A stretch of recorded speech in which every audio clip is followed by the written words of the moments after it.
Aduh, ada saya lihat di media sosial juga begitu ya. Lalu mereka bilang Yahya Waloni antikris. Karena pas sekali meninggal tanggal 6 ya, hari ke-6 bulan ke-6 Yahya minta mati dari Yesus. Ayo buktikan Yahya minta mati. Itu pernah ada satu video Yahya bilang kalau Yesus Tuhan kasih mati saya. Tahu-tahu mati betul. Kan begitu. Jadi maksudnya supaya jangan sampai ada orang-orang seperti Yahya lagi, ya. Kalau Anda sudah pindah agama, urus agama barumu, fokus belajar agama barumu, ya kan? Jadi jangan serang agama kami lagi. Assalamualaikum warahmatullahi wabarakatuh. Berjumpa lagi dengan HMC Reaksi ya, channel yang akan mereaksi segala macam tipu daya para polikardus penista penghujat agama Islam.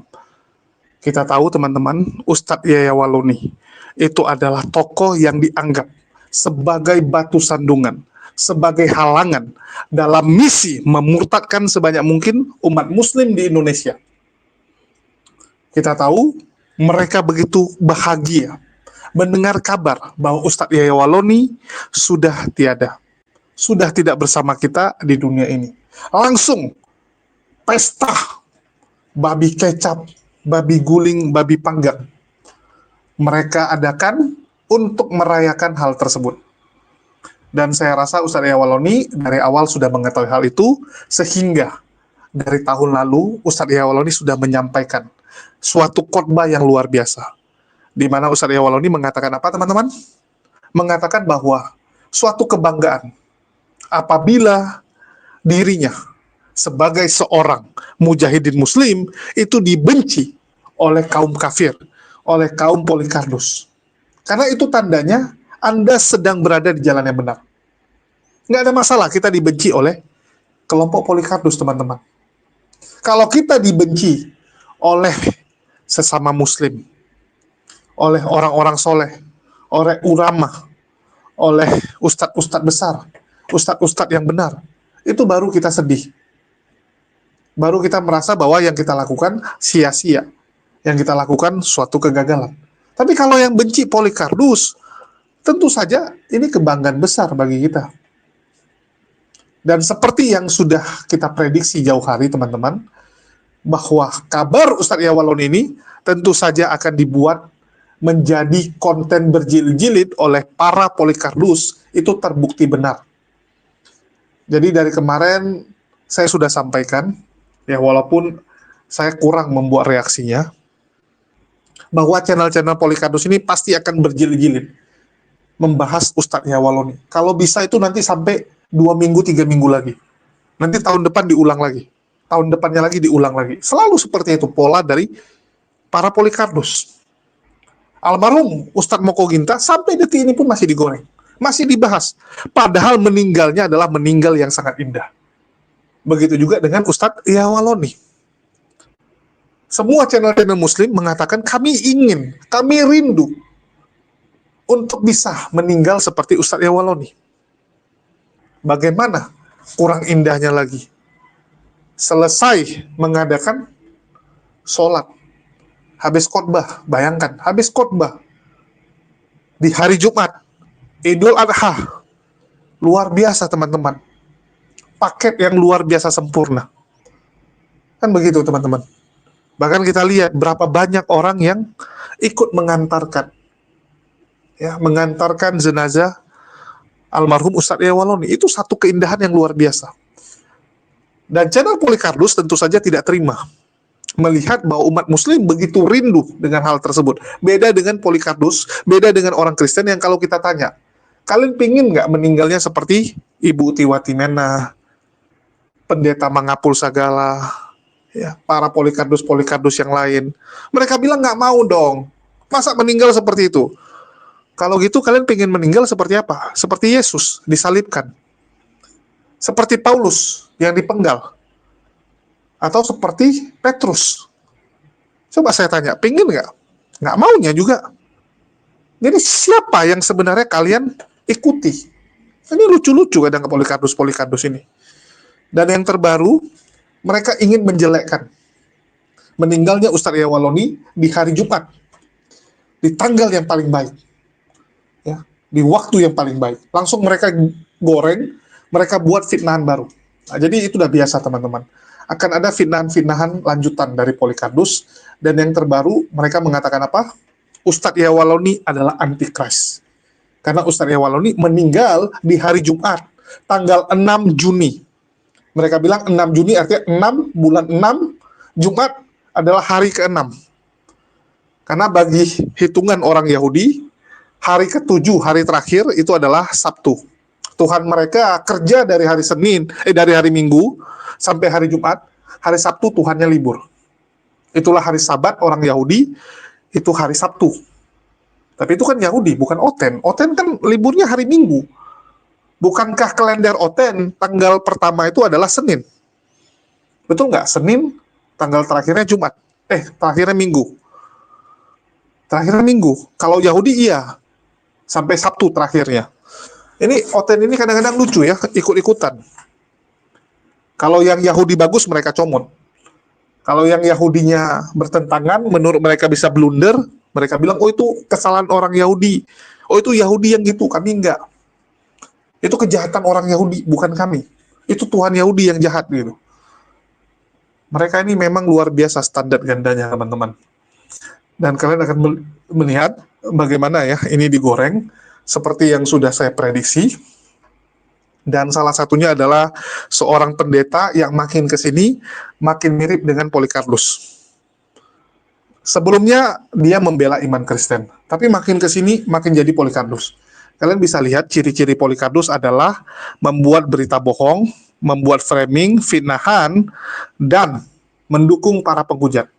Kalian bisa lihat ya, ini dari Ustadz Yahwaloni. Ya, ini 1, 2, 3, 4, 5, 6, 7, 8. Sudah 8 sampai 5 jam lalu. Ini besok Ustadz Yahwaloni lagi nih. Kalau masih seperti ini, kemungkinan besar akan terus lanjut. Kenapa? Karena kalau dia bahas Kristen nggak laku. Tapi kalau dia bahas seperti ini, contoh nih, Yahwaloni antikris, meninggal tanggal 6, hari ke-6, bulan ke-6. 666. Langsung. Yang nonton berapa? 73K, teman-teman. 73K. Tapi saya berhasil mendokumentasikan, men-screenshot saat penontonnya 6666. Jadi antikris sebenarnya bisa jadi adalah pendeta Melatok. Karena ciri khas, ya, ciri dari seorang antikris adalah mengajarkan Kristus yang kedua. Kristus yang berbeda dengan Yesus anak Maria. Anak Maria mengatakan dia hanya utusan. Dia tidak bisa berbuat apapun tanpa kehendak Bapa. Itu Yesus yang sebenarnya. Tapi antikris mengajarkan Yesus itu Tuhan. Yesus itu terkutuk. Yesus menanggung kutuk kita. Yesus memang harus disalibkan. Itu antikris, teman-teman. Itulah yang akan diusir oleh Yesus pada hari penghakiman nanti. Dan itulah Polikardus. Kalian bisa lihat ya bagaimana Polikardus ini mulai belajar dari Edis. Jadi seorang yang bernama Melatok ini, ya kalian bisa lihat, itu yang tadi video, yang uploadan, yang live juga sama. Yang live dia bahasnya siapa? Ustadz Yahwaloni terus. Betul nggak? Bahkan dia juga mengatakan akan belajar dari seorang Edis, teman-teman. Dia ingin seperti Edis. Nih, bertolak dari Bang Edis. Dia memuji Edis setinggi langit. Sama seperti para pengikut Edis yang lain, yang kemungkinan besar di masa depan akan menjadi penyembah Edis ya. Mulai banyak tuh penyembah-penyembah Edis. Kita dengarkan dulu fitnahan dia tentang Ustadz Yahwaloni.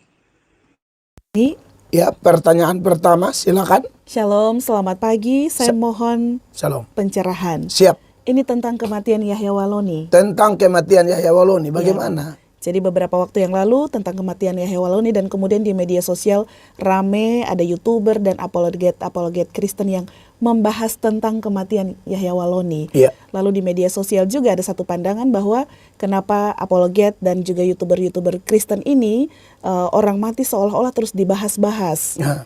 Kelihatannya mereka kurang kerjaan mungkin. Sehingga orang yang sudah mati ini terus dibahas-bahas, dan kebanyakan yang membahas itu adalah orang Protestan. Oke. Padahal Yahwaloni sendiri adalah mantan orang Protestan. Betul. Mohon Ya, pencerahan, mantan Protestan. Bapak. Oh, siap.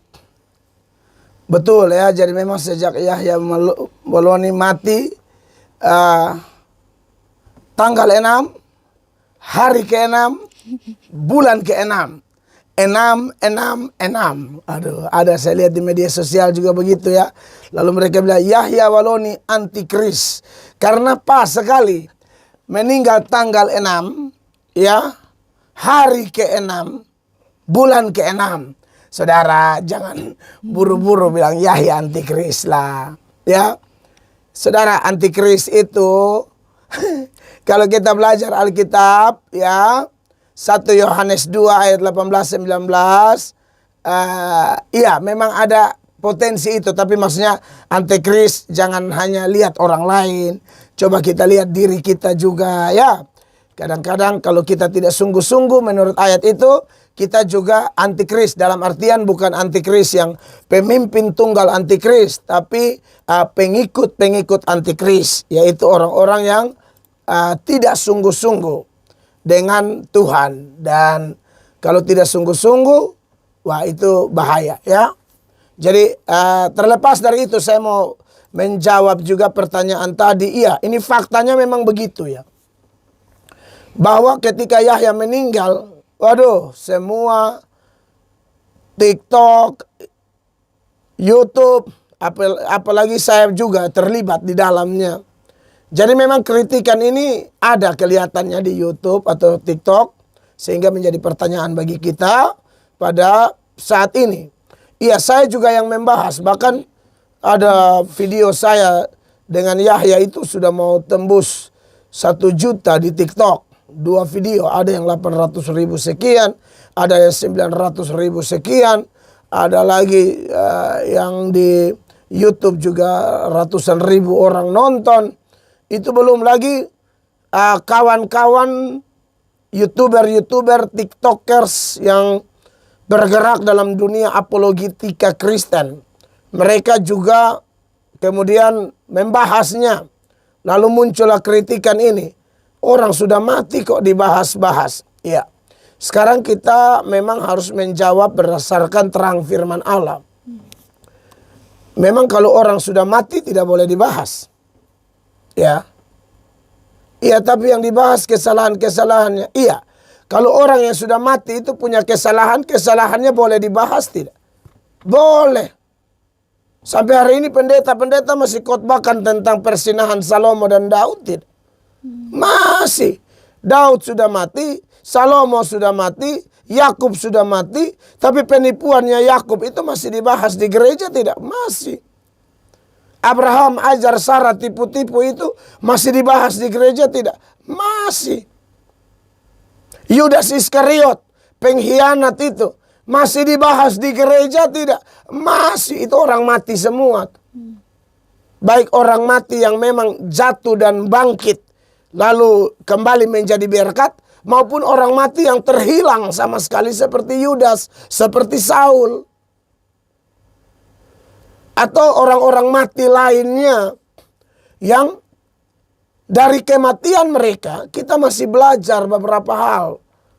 Yang menjadi salah adalah kita seolah-olah seperti tidak punya hati kemanusiaan, ya. Lalu kita membahas kematian orang sebagai sesuatu yang buruk, di mana motivasi hati kita bertentangan dengan firman Allah. Tidak ada kepentingan Injil di dalam, yaitu tidak dibenarkan, harus bertobat. Tapi kalau ternyata dengan momen kematian orang-orang ini bisa Injil diberitakan dan orang bisa di warning supaya hati-hati loh, jangan jatuh di lubang yang sama, hati-hati, jangan panggil arwah seperti Saul, ya, jangan berubah setia seperti Saul, nanti meninggal. Karena Saul kan mati gara-gara itu. Saya sering kasih tahu ini ayat-ayat, ini contoh saja supaya kita jangan kemudian ya berkomentar dengan nada menghakimi para YouTuber, para TikTokers seolah-olah mereka tidak ada kerjaan. Belum tentu. Jangan sampai melalui mereka ini justru banyak orang diberkati. Kan begitu. Saya coba lihat dulu ayat-ayatnya. Di dalam 1 Tawarik 10 ayat 13. Demikianlah Saul mati. Ini tentang orang mati. Saul mati karena perbuatannya yang tidak setia terhadap Tuhan. Oleh karena ia tidak berpegang pada firman Tuhan. Dan juga karena ia telah meminta petunjuk dari arwah. Dan tidak meminta petunjuk dari Tuhan. Sebab itu Tuhan membunuh dia dan menyerahkan jabatan raja itu kepada Daud bin Isai. Ya, itu 1 Tawarik 10 tuh ayat 13-14. Masih tidak ini dikhotbahkan. Loh, sekarang aja saya lagi khotbahkan. Jadi kalau omong kematian orang, lalu kemudian kita bahas, ya masih bisa dong. Ya, tapi percayalah, karena kematian seperti Yahya Waloni itu kan bukan firman. Jadi pasti akan berhenti dibahas. Tapi yang kematian seperti Saul, lalu Yudas, itu kan memang mati-mati sebagai orang-orang yang melawan firman kan. Nah itu karena di firman jadi dibahas terus. Hanya bedanya kalau seperti Yahya atau pembenci Kristen lainnya, ya paling top tuh 1 bulan itu sudah tidak orang bahas lagi. Ya, tidak ada nanti sampai tahun depan juga tiap bulan kita memperingati kematian Yahya. Itu tidak ada. Jadi memang secara dunia media sosial ya dia paling top begitu sudah. Bahkan kadang-kadang ada orang juga yang dia mau menegur orang-orang yang menyoroti Yahya, ya. Tapi dia menegurnya pakai fotonya Yahya juga, ya sama aja bohong. Jadi kau jangan menyerang orang padahal kau sendiri juga ada sambil menyelam, kau sedang minum air juga, jangan.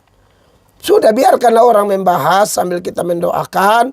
Ya nanti akan berhenti juga. Tapi selagi masih viral dan melalui itu bisa Injil diseberangkan.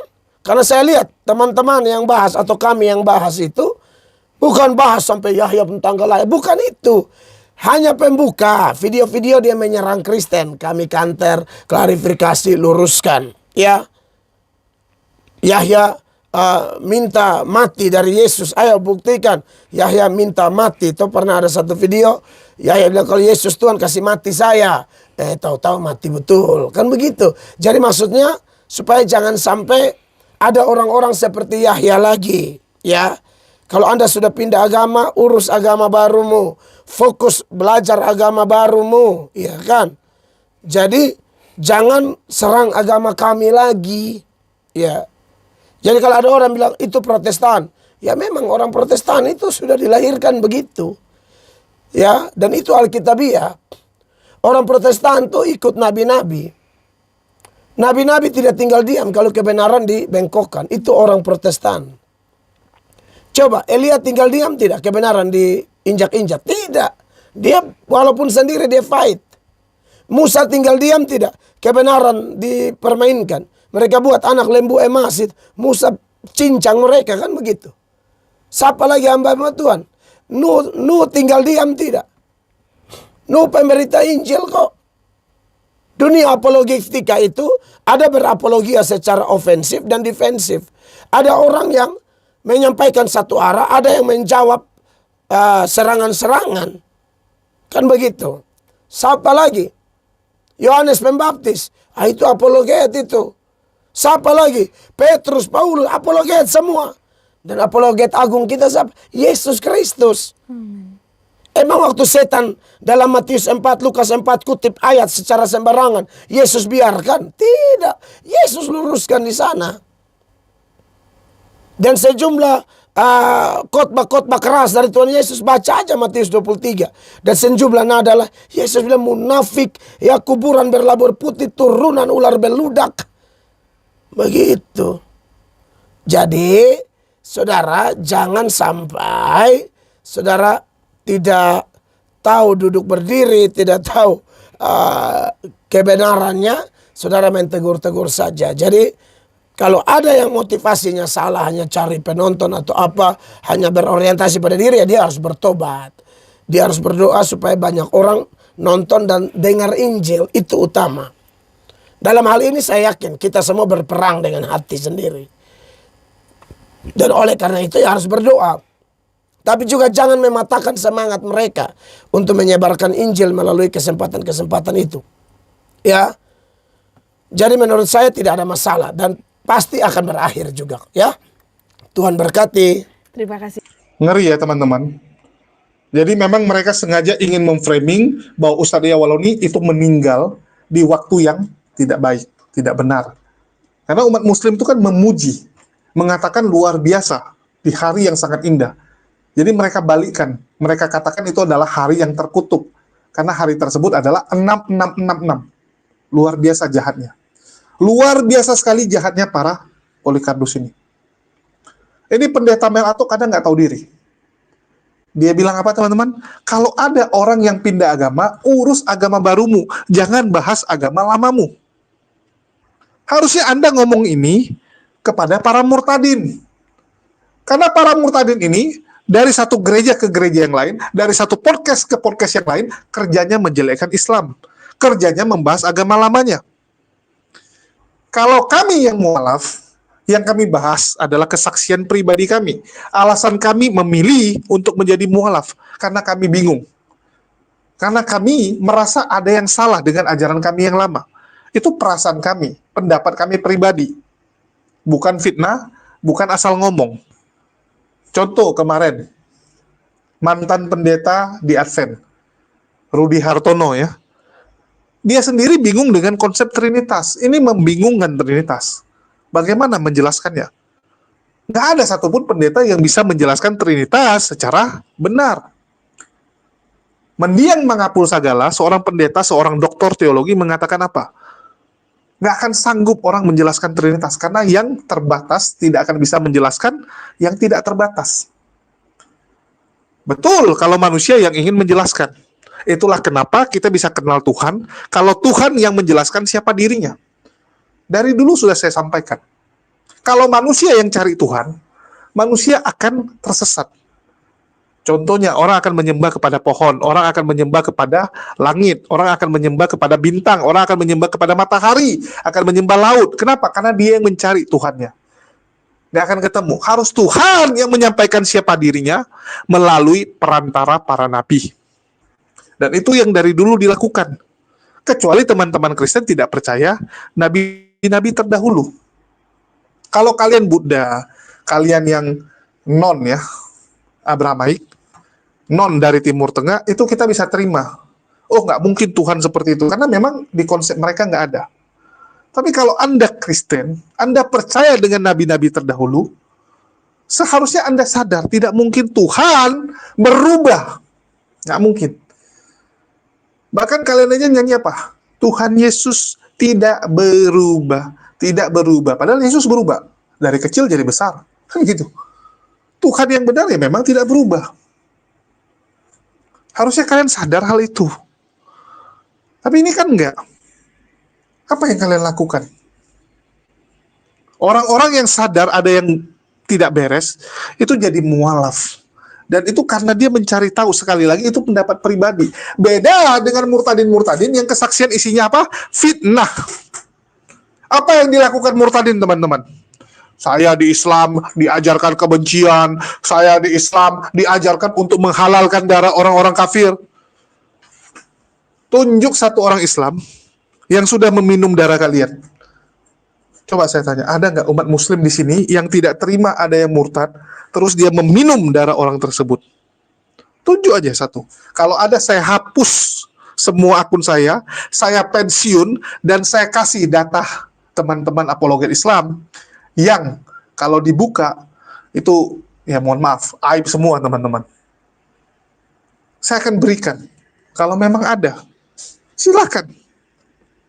Masalahnya nggak pernah ada sejarah seperti itu, teman-teman. Kita ngomong fakta dan realitas saja.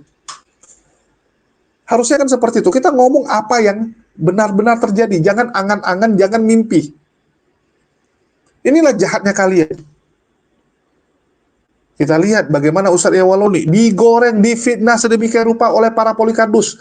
Kalau saya lihatnya, ya ini bagus untuk Ustadz Yawaloni. Penggugur dosa. Kan gitu. Ustadz Yawaloni ini lagi panen nih. Lagi panen apa?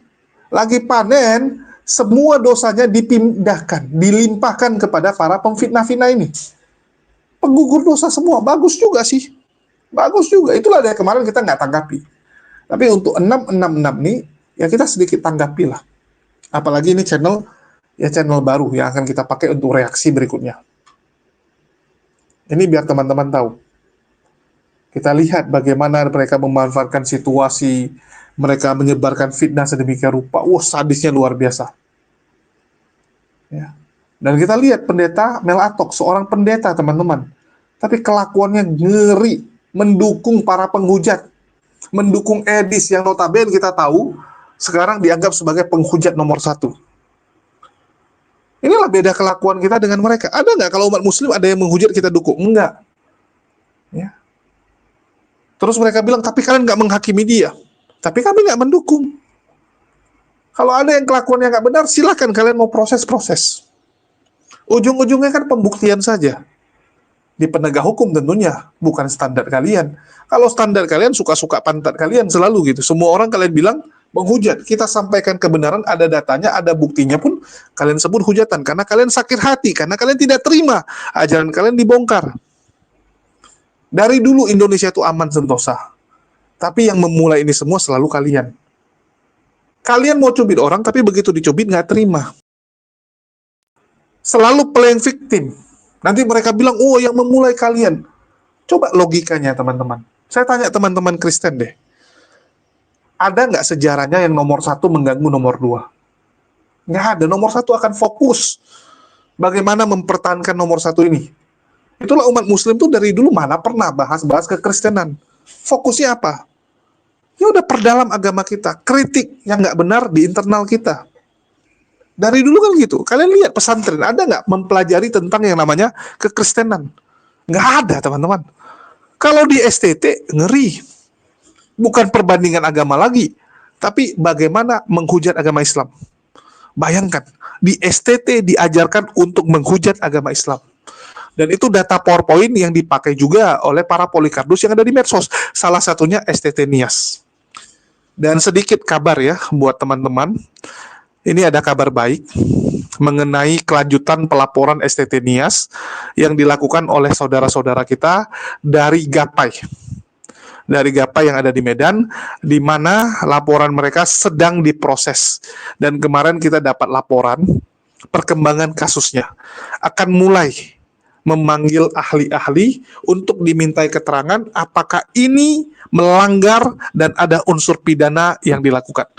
Dan kalau ada, maka polisi akan mulai mencari, ya, akan mulai memeriksa orang-orang di STT Nias untuk mencari siapa yang bertanggung jawab atas kurikulum pengajaran menghujat agama Islam di STT Nias. Ngeri, teman-teman. Kalau Islam nomor 1 ngapain gitu? Itulah kenapa kalau di Islam itu kan kalau kita tanya, pembahasan agama ini gimana? Mereka bilang, udahlah, lakum dinukum waliyadin. Karena umat muslim tuh nomor 1, ngapain gitu. Tapi alhamdulillah makin kesini umat muslim mulai aware, mulai sadar ya. Saya sedikit pengumuman juga teman-teman. Kita harus berterima kasih kepada Edis ya. Walaupun di satu sisi kita tahu bagaimana hujatan dia, bagaimana jahatnya mulut Edis ini. Tapi ternyata lewat Edis, kesadaran umat muslim akhirnya bangkit. Kalau dulu Sofiatul, 3,5 tahun yang lalu, kesadaran umat muslim bangkit lantaran fitnah yang dibuat oleh Sofiatul. Saya banyak sekali ya mengenal orang-orang yang sekarang menjadi pendukungnya Ustadz Wafi, ya pendukung apologet Islam, pendukung debat-debat ini, yang notabene dulu mereka tuh tidak peduli. Dulu tuh mereka nggak suka yang namanya debat. Saya udah sampaikan ya, contohnya Aki Alumni. Mereka dulu bilang, ngapain bahas keyakinan orang, fokus kita belajar Islam aja gitu. Tapi begitu mereka dengar hujatan Sofiatul, langsung mereka bilang apa? Ini sudah tidak bisa dibiarkan. Dan kali ini terjadi lagi, lantaran hujatan Edis. Mulai nih, masjid-masjid di seluruh pelosok negeri ini mengundang para apologet-apologet Islam untuk memberikan kajian bagaimana menjawab fitnah para polikardus. Ini gara-gara Edis. Bahkan saya bilang kalau mau kesadaran masyarakat lebih naik lagi, nah ini boleh nih kalau ada yang mau sponsori. Videotron yang ada di tengah jalan, yang ada di kota-kota besar itu, putarkan aja video edis gitu. Jadi orang lagi macet, lagi kena lampu merah, nonton tuh video edis. Pasti orang bingung kan, apa ini gitu kan? Apa ini? Kok bahas agama Islam? Siapa dia gitu? Nah, itu bisa masuk berita nasional itu.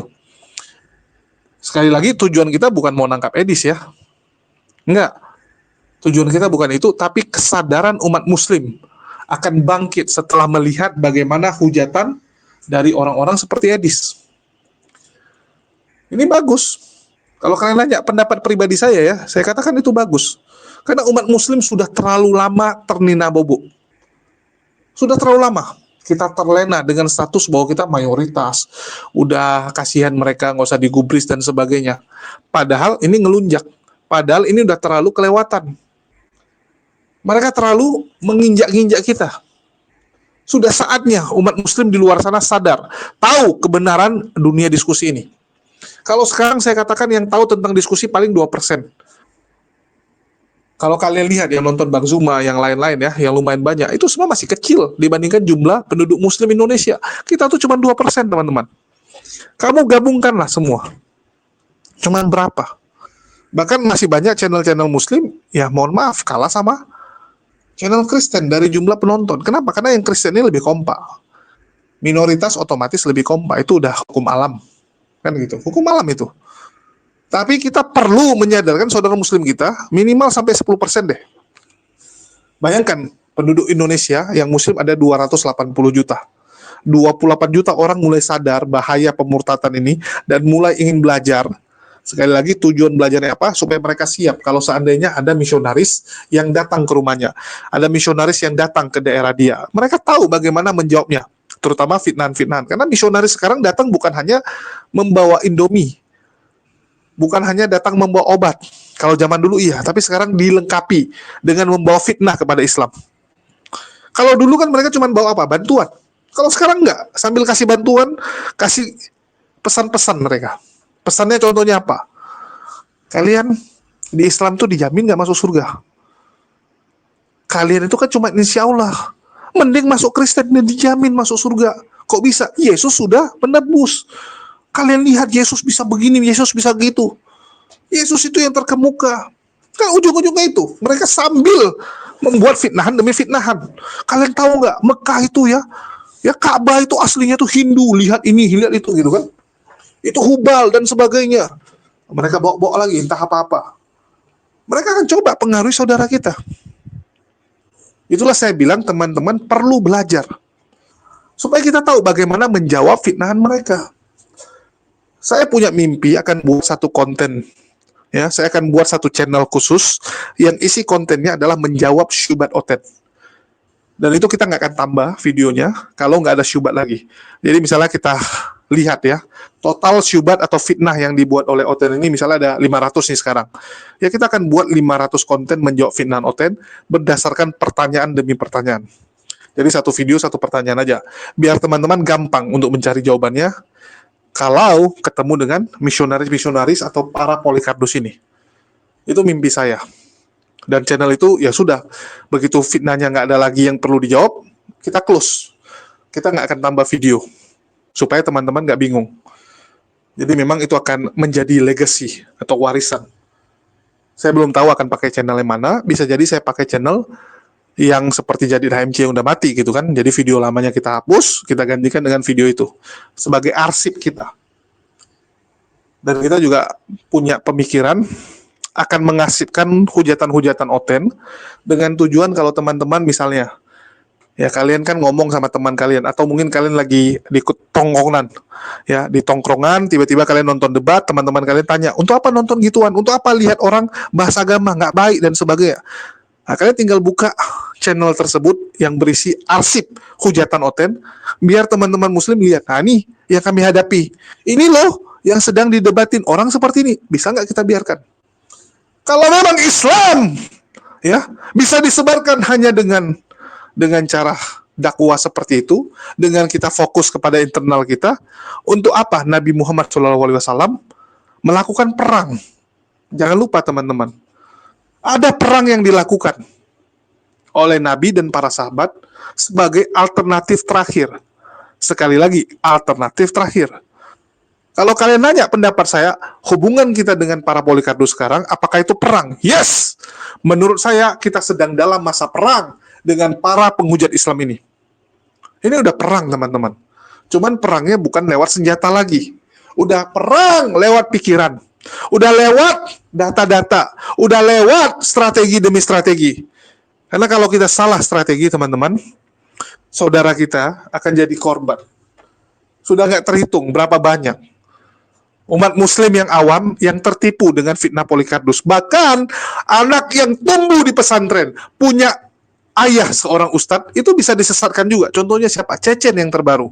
Bagaimana atomisasi yang dilakukan Lina Wijaya berhasil membutakan seorang anak yang tumbuh di pesantren. Walaupun akhirnya setelah diskusi, setelah cukup capek juga, akalnya kembali berfungsi. Untungnya akal si Cecen ini berhasil berfungsi kembali. Untuk sadar bahwa tidak mungkin makhluk adalah Tuhan. Tidak mungkin. Ya, tidak mungkin Tuhan itu lemah, tidak mungkin Tuhan itu melanggar apa yang sudah dia sampaikan sebelumnya. Nggak mungkin. Tuhan sudah mengatakan tidak bisa manusia melihat dirinya. Manusia kan musnah. Tapi tiba-tiba direvisi sama Tuhannya. Tuhannya pingin ketemu manusia, dia revisi, dan dia buat manusia ketemu Tuhan, Tuhannya yang binasa. Terbalik. Di perjanjian lama, manusianya yang binasa, di perjanjian baru, Tuhannya yang dibinasakan. Luar biasa. Betapa tidak konsistennya ajaran-ajaran seperti itu. Ini yang coba kita beri pemahaman. Bahkan saya ya, kalau kalian tanya secara pribadi, saya akan ajak teman-teman kita untuk berpikir logis, apa mungkin Tuhan takut mati? Karena mohon maaf, setelah saya tanya kepada teman-teman yang memang pakar di bidang psikologi, mereka mengatakan tidak mungkin Tuhan itu penakut, nggak mungkin. Dan mereka mengatakan bahwa yes, dari ciri-ciri yang ada di ayat-ayat Bible, ya ayat Biblos, itu mencerminkan bahwa Yesus memang dalam posisi ketakutan.